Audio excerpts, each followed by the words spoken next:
Welcome everyone.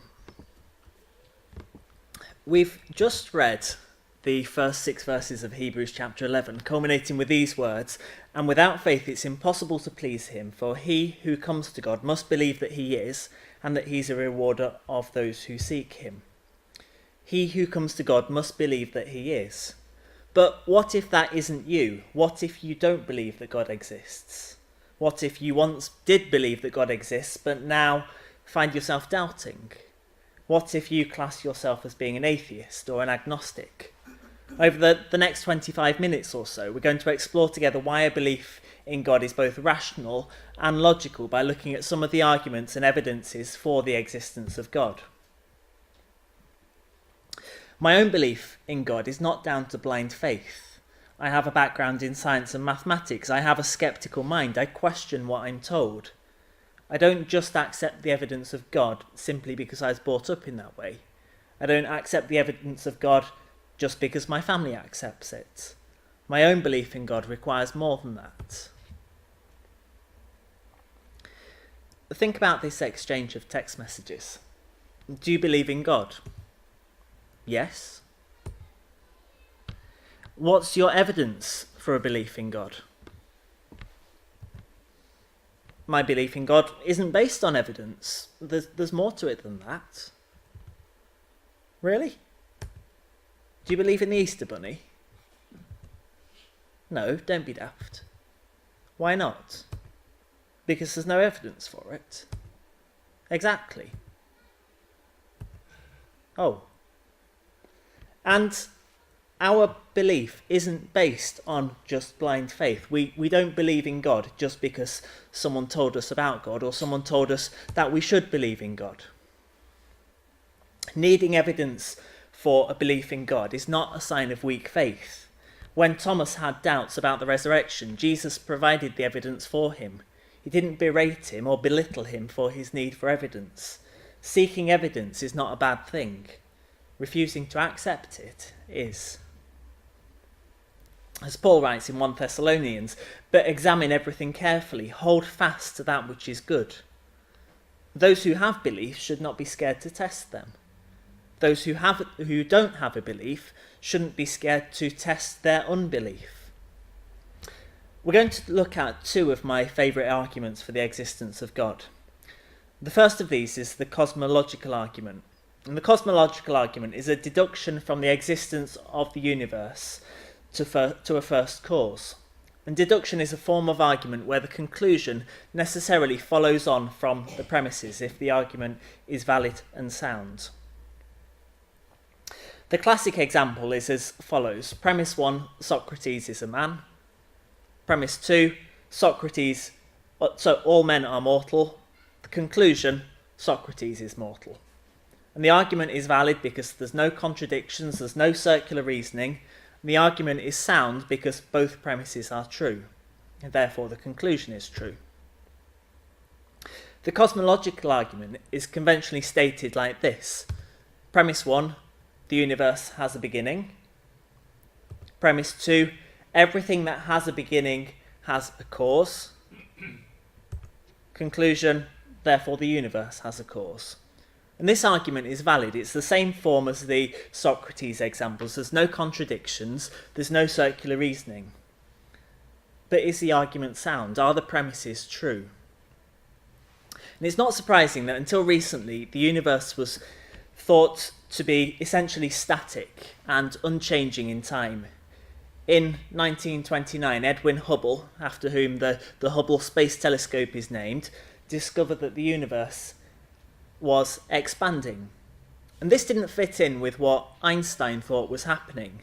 And like Einstein, 3 scientists called Bondi, Gould and Hoyle were unhappy with the idea implied by Hubble's observation that the universe is expanding. And they created a theory which was called the steady state theory. And the theory stated that as the universe expanded, new matter was created in the widening gaps between the galaxies. The theory was published in broad terms in 1949 and a mathematical account of the theory later the same year. In 1965, however, microwave background radiation was discovered. This radiation is the same in all directions. And there wasn't any way in this steady state theory to explain why this radiation was there. Based on astronomical observations, physicists made calculations tracing the expansion of the universe back to the first few moments of the universe. And right now, the earliest moment that scientists talk about occurs at 1 times 10 to the power of minus 43 seconds, i.e. 0.00043 zeros and then a 1 after the initial moments of the Big Bang. And this is what's known as the Big Bang theory. And although the Big Bang theory is famous, it's also widely misunderstood. A common misperception about the theory is that it describes the origin of the universe. And that's not quite right. The Big Bang is an attempt to explain how the universe developed from a very tiny, very dense state into what it is today. It doesn't attempt to explain what initiated the creation of the universe, or what came before the Big Bang, or what lies outside the universe. And another misconception is that the Big Bang was some kind of explosion. That's not accurate either. The Big Bang describes the expansion of the universe. Its name arose, it was given in kind of a derogatory way by a scientist who didn't agree with the theory. The Big Bang theory wasn't very popular amongst scientists because they thought it laid open the doors to religion. One reason for initial resistance to the Big Bang theory was that, unlike the rival steady-state hypothesis, it proposed that the universe had a beginning, a proposition that for some had unwelcome religious implications. Andrei Zanadav, Stalin's chief ideologue, in a speech given in 1947, describes the scientists who are chief proponents of the Big Bang theory as falsifiers of science who want to revive the fairy tale of the origin of the world from nothing. So the Big Bang theory was not readily accepted to start with because the implications for religion it had. Going back to the premises of the cosmological argument, the first premise seems to be universally accepted. In a lecture entitled The Beginning of Time, Professor Stephen Hawking said all the evidence seems to indicate that the universe has not existed forever, but that it had a beginning about 14 billion years ago. And the second premise is also generally accepted. It's our experience that things don't come into existence without a prior cause. In fact, the whole of the scientific enterprise is based on the principle that things have causes. And it has been objected that electrons can disappear and reappear in another location, but it seems that these electron fluctuations are not uncaused, but depend on the fluctuations in the surrounding vacuum. So as both premises appear to be true, the argument is sound. Therefore, the conclusion is true. The universe has a cause. And what can we say about that cause? Well, it has to be something outside of the universe, doesn't it? i.e. outside of space and time. So immaterial and eternal, something that's ageless, something that's always existed. It has to be something with the power to cause the Big Bang and thus create the universe. And the only thing that fits all of these characteristics is God. And if you're in a questioning mood, and I hope you are, you should be thinking, okay, God created the universe. Where did God come from? And logically, we've got two choices. Either God has always existed, or something or someone created God. And if we take that second choice for a moment, if something created God, who or what created that thing? And again, we have two choices. Either that thing has always existed, or something created that thing. And if we take the second of those choices again, it goes on forever, doesn't it? Allegedly, a well-known scientist once gave a public lecture on astronomy, and he described how the Earth orbits around the Sun, and how the Sun in turn orbits around the centre of a vast collection of stars called our galaxy. At the end of the lecture, a little old lady at the back of the room got up and said, "What you've told us is rubbish. The world really is a flat plate supported on the back of a giant tortoise." And the scientist gave a superior smile before replying, "What's the tortoise standing on?" "You're very clever, young man. Very clever," said the old lady. "But its turtle's all the way down."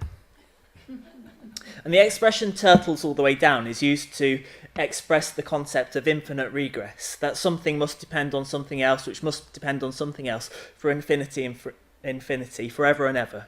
And by definition, this can't exist. So the only option is that God has always existed.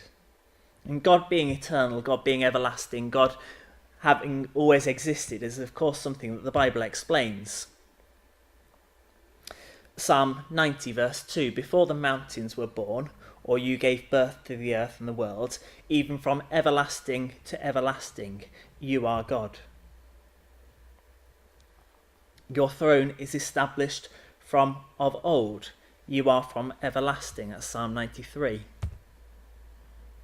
And in Deuteronomy 33, we read, the eternal God is a dwelling place.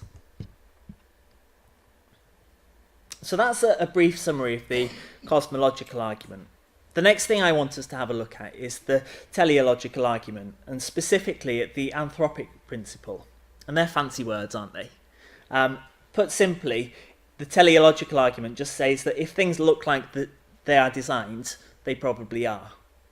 And anthropology, we've heard of that word, it's the study of humans and society. The anthropic principle explores how the universe seems to be just right for human life.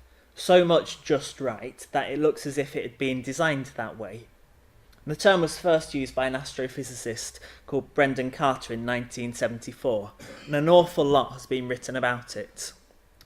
Another astrophysicist called Paul Davies wrote a book about the anthropic principle, but named it the Goldilocks Enigma, why the universe is just right for life. And that's a name that perhaps we understand a little bit better. We all know the story of Goldilocks. We know the story of the three bears and how Goldilocks tries the 3 bowls of porridge and sits on the 3 chairs and lies down on the 3 beds, but each time it's only baby bear's porridge or chair or bed that's just right.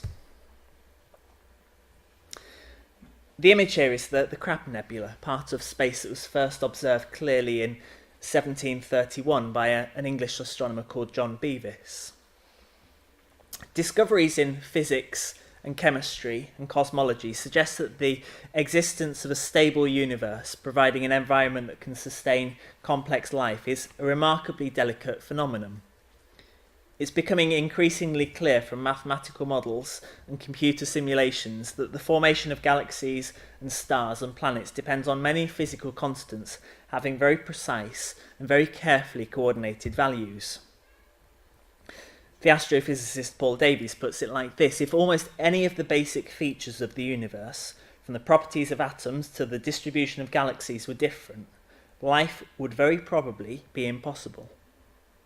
Many physicists and astronomers have been struck by the surprising nature of the findings. The Nobel Prize-winning physicist Arno Pentsiев, one of the discoverers of the cosmic microwave background radiation, reacted like this: astronomy leads us to a unique event, a universe that was created out of nothing and delicately balanced to provide the exact conditions required to support life. In the absence of an absurdly improbable accident, the observations of modern science seem to suggest an underlying, one might say, supernatural plan. And the theoretical physicist and mathematician Freeman Dyson, who's famous for his work in quantum field theory and solid-state physics and astronomy and nuclear engineering, stated that as we look out into the universe and identify the many accidents of physics and astronomy that have worked together to our benefit, it almost seems as if the universe must in some sense have known that we were coming. We're not going to look at the nature of our particular local environment on planet Earth, which make it ideally suited for life forms such as ourselves, because it could quite easily be argued that, well, we're here, we've adapted to fit the conditions that we have on the planet. Instead, we're going to focus on much more fundamental considerations relating to the possibility of life of any kind existing anywhere at all. Paul Davies sets out very clearly some of the necessary conditions for life to exist. To permit life at least one place in the universe, three basic requirements must be satisfied. The laws of physics should permit stable, complex structures to form. The universe should possess the sorts of substances, such as carbon, that biology uses. And an appropriate setting must exist in which the vital components come together in the appropriate way. And we're going to have a brief look at each of those in turn. The laws of physics are currently understood in terms of four fundamental forces: gravity, electromagnetism, the strong and the weak nuclear forces. And all of these forces working together in a delicate balance seem to be necessary for stable, complex structures to form. One writer puts it like this: if gravity did not exist, masses would not clump together to form stars or planets. If the strong force did not exist, protons and neutrons could not bind together, and hence no atoms with atomic number greater than hydrogen would exist. If the electromagnetic force didn't exist, there would be no chemistry. And as we begin to develop our understanding of these fundamental aspects of nature, we can get a clearer and clearer picture of what would happen if the strength of these forces or the relationship between them were very slightly different. For example, it's now thought that the process of nuclear fusion going on inside of stars is reasonably well understood. Stars are held together by gravity, and the pressure exerted by gravity squeezing it all together on the interior leads to the production of energy by the breakdown of the atoms. The force of gravity is extremely weak compared to the electrical forces that bind atoms together and keep them from collapsing, which is why stars have to be enormously large in order to begin to exert enough pressure on the atoms at their centre to start the nuclear furnaces burning. However, the formation of a stable nuclear furnace, such as our own sun, that's able to burn for billions and billions of years and supply the constant source of energy that sustains all life on Earth, requires a remarkable coincidence between the strengths of the forces involved. And Paul Davies puts it like this: an alteration in, say, the strengths of the gravitational force by a mere 1 part in 10 to the power 40 would be sufficient to throw out this numerical coincidence. In such a world, all stars would then either be blue giants or red dwarfs. And the number that Davies gives, 10 to the power 40, is scientific notation for 1 followed by 40 zeros, or in other words, 10,000 billion, billion, billion, billion. If 1 in that massive number was changed, it wouldn't work. And it's the discovery of this astonishing level of precision in the balances between the forces that is needed to form such fundamental structures as stars that has raised the puzzle for scientists to explain. The laws of physics also attempt to describe the properties and the behaviour of the fundamental particles that make up the material world. All of the matter that we have been able to directly detect and investigate, including the matter that makes up the Earth and ourselves, consists of atoms of a few dozen different types, known as the chemical elements. And these atoms, in turn, are made up of more fundamental particles known as protons, neutrons and electrons, and they in turn are made up of even more fundamental particles. We're not going to worry about them. Each of these fundamental particles, the protons, the neutrons and the electrons, has a property, its mass, which determines how the force of gravity affects it and how it will react with other particles. And protons and neutrons each have around 2,000 times as much mass as an electron, but roughly the same mass as each other. And it's becoming clear that these exact values of the masses for different fundamental particles and the relationships between them are crucial in determining the overall composition and the properties of the matter in the universe. For example, there's a very slight difference between the mass of a proton and the mass of a neutron. A neutron has around 0.1% more mass than a proton. So tiny, tiny differences. And remarkably, it seems that this small difference needs to be very precisely set to allow the universe in order to develop the complex material structure at all. If the mass of a neutron was 0.2% higher than a proton instead of 0.1%, then protons wouldn't be able to form together to produce deuterium. So stars wouldn't be able to use the hydrogen to release energy. Fusion in stars works by hydrogen combining together to form deuterium. On the other hand, if the mass of a neutron was slightly closer to the mass of the proton, then almost all of the hydrogen would be rapidly converted to helium almost instantly, and the lifetime of the stars would be drastically reduced.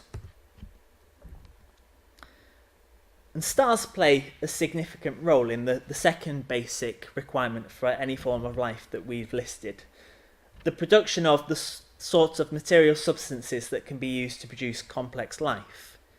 In the current scientific models of the universe, all of the chemical elements, apart from hydrogen and helium, are thought to have been formed in the nuclear furnaces of the stars. Hydrogen atoms are fused together in these reactions to form helium, and then helium atoms are fused together in processes that lead to the heavier elements, including all of those that make up the planets such as Earth and complex life forms such as ourselves. There's a major problem, though, with forming elements in this way. When two helium atoms fuse together to form beryllium, the result is very unstable, and it will fall apart almost as soon as it's formed. This seems to allow little opportunity for a third helium atom to become fused in order to create carbon. You might remember from school days, helium has got 2 protons. When 2 of them fuse together, we get something with 4 protons. If another 2 can fuse with it, you then get an element with 6 protons, which is carbon.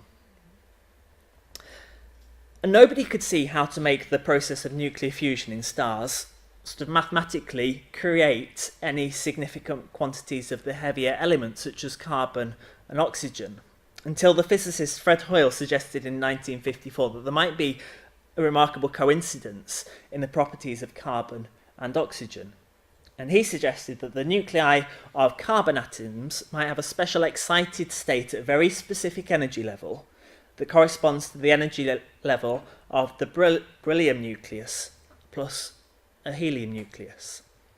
And he also suggested that oxygen would fail to have this same kind of excited state. You might remember from school science that oxygen has 8 protons, so carbon's got the 6. We can't then sort of very easily add another helium to that to produce the 8 in the same way that carbon is easily produced. He suggested that oxygen would fail to have the same excited state at the relevant energy level, which would explain why all the carbon that was produced wasn't sort of immediately converted into oxygen. And until quite recently, this was all just supposition and theory. It couldn't be proved in any way, it was just theoretical physics. But more recently, his predictions have been borne out by experiments, becoming one of the first examples of the use of the anthropic principle to understand the properties of the natural world. And a more recent study in the journal Science has confirmed that small changes in the result of the strength of the electromagnetic force of the source would eliminate the delicate balance and result in virtually no carbon or oxygen production in the stars. And the science writer John Greben and the astronomer royal Martin Rees write, "This combination of coincidences, just right for resonance in carbon-12, just wrong in oxygen-16, is indeed remarkable. There is no better evidence to support the argument that the universe has been designed for our benefit, tailor-made for man." And although Fred Hoyle remained a firm atheist all his life, he said, "I do not believe that any scientist who examined the evidence would fail to draw the inference that the laws of nuclear physics have been deliberately designed with regard to the consequences they produce inside stars." The final component, the final requirement that astrophysicist Paul Davies listed was that an appropriate setting must exist in which the vital components come together.